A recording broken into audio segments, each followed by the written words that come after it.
Ottapalam Cherpulassery road ഈ കേവലം 11 kilometre വർക്കാണ്. ഒറ്റപ്പാലം മുതൽ കിഴൂർ റോഡ് വരെയുള്ള പ്രവർത്തികൾക്ക് 54 കോടി രൂപയ്ക്കാണ് ഊരാളുങ്കൽ എന്ന കമ്പനിക്ക് കഴിഞ്ഞ സർക്കാർ കരാർ നൽകിയത്. ഏകദേശം 2 വർഷം മുമ്പാണ് ഈ കരാർ നൽകിയത്. ഇതുവരെയും പണിയുടെ പുരോഗതി എന്ന് പറയുന്നത് 30-40% മാത്രമാണ് പുരോഗതി ഉണ്ടായിട്ടുള്ളത്. 54 കോടി രൂപ ആവശ്യപ്പെട്ട് നൽകിയ കരാറ് കഴിഞ്ഞ മാർച്ച് മാസത്തിൽ അവസാനിച്ചു. മാർച്ച് മാസത്തിൽ അവസാനിച്ചപ്പോൾ വീണ്ടും 6 മാസത്തേക്ക് നീട്ടിക്കൊടുത്തിരിക്കുകയാണ്. അത് സെപ്റ്റംബർ 23-നാണ് ആ കരാറിൻ്റെ കാലാവധി അവസാനിക്കുന്നത്. പക്ഷേ ഇപ്പോൾ ഊരാളുങ്കൽ കമ്പനി 15% സംഖ്യ കൂടുതൽ ആവശ്യപ്പെട്ടിരിക്കുകയാണ്. 15% എന്ന് പറയുന്നത് 8 കോടി രൂപ. 54 + 8 62 കോടി രൂപയാണ് ഇപ്പോൾ ഇതിൻ്റെ എസ്റ്റിമേറ്റ് തുകയായി മാറുന്നത്. മാത്രമല്ല, ഈ റോഡിൻ്റെ നിർമ്മാണ പ്രവർത്തനങ്ങൾ ഈ വരോട് ഭാഗത്ത് കഴിഞ്ഞ ദിവസം തകർന്ന ഭാഗം കഴിഞ്ഞ താലൂക്ക് വികസന സമിതി യോഗത്തിൽ കൃത്യമായി രേഖാമൂലം എഴുതി കൊടുത്തു. ഈ റോഡിൻ്റെ സൈഡ് ഭിത്തിയുടെ നിർമ്മാണം അത് അശാസ്ത്രീയമാണ്, തകരാൻ സാധ്യതയുണ്ട് എന്ന് പറഞ്ഞുകൊണ്ട് എഴുതി കൊടുത്ത കത്തിൻ്റെ പകർപ്പാണ് ഇത്. എഴുതി കൊടുത്ത കത്തിൻ്റെ പകർപ്പാണിത്.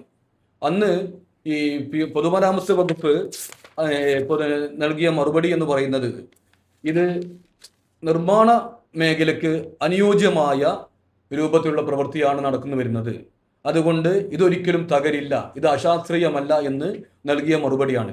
ഞങ്ങളത് താലൂക്ക് വികസന സമിതി യോഗത്തിൽ പറഞ്ഞ കാര്യങ്ങളാണ് കഴിഞ്ഞ ദിവസം സംഭവിച്ചിരിക്കുന്നത്. അതുകൊണ്ട് ഈ കരാറ് കമ്പനിയെ കരിമ്പട്ടികയിൽ ഉൾപ്പെടുത്തണം എന്നാണ് മുസ്ലിം ലീഗ് ആവശ്യപ്പെടുന്നത്. മാത്രമല്ല, ഇതിന് നേതൃത്വം നൽകിയ പൊതുമരാമത്ത് വകുപ്പിന്റെ ഉദ്യോഗസ്ഥന്മാർക്കെതിരെ നടപടി വേണമെന്നും മുസ്ലിം ലീഗ് ആവശ്യപ്പെടുകയാണ്. ഇക്കാര്യത്തിൽ കഴിഞ്ഞ താലൂക്ക് വികസന സമിതി യോഗത്തിൽ MLA പറഞ്ഞത് ഏപ്രിൽ-മെയ് മാസത്തിൽ ഇതിന്റെ നിർമ്മാണ പ്രവർത്തനങ്ങൾ പൂർത്തീകരിക്കും എന്ന് പറഞ്ഞതിന്റെ താലൂക്ക് വികസന സമിതിയുടെ മിനിറ്റ്സ് ആണ്. അപ്പോൾ ഇത്തരം കാര്യങ്ങളിൽ ജനങ്ങളെ കബളിപ്പിച്ചുകൊണ്ടിരിക്കുകയാണ്. മാത്രമല്ല, ആളുകളുടെ നികുതിപ്പണം പല രീതിയിൽ അഴിമതിക്ക് വേണ്ടി പല രീതിയിൽ ഉപയോഗിച്ചു കൊണ്ടിരിക്കുകയാണ്.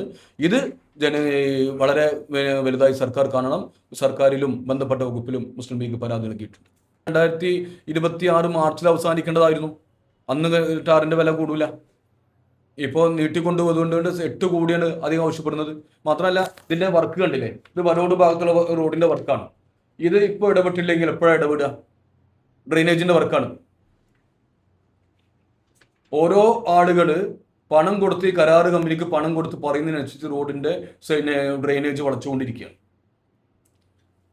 ഇത് വരോട് ഭാഗത്ത് നടക്കുന്ന ഡ്രെയിനേജാണ്. നേരത്തെ ഒറ്റപ്പാലത്ത് നടന്ന വർക്കും സമാന രീതിയിലാണ്. ഒറ്റപ്പാലം ടൗണും സമാന രീതിയിലുള്ള വർക്കാണ് നടന്നത്. അതുകൊണ്ടാണ് ഒറ്റപ്പാലം ഇങ്ങനെ കൺജസ്റ്റഡ് ആവാൻ കാരണം. പലരും പറഞ്ഞപ്പോൾ അതുപോലെ വളച്ചു കൊടുത്തു. ഇതേ രൂപത്തിലാണ് ഇപ്പോൾ നടന്നുകൊണ്ടിരിക്കുന്നത്.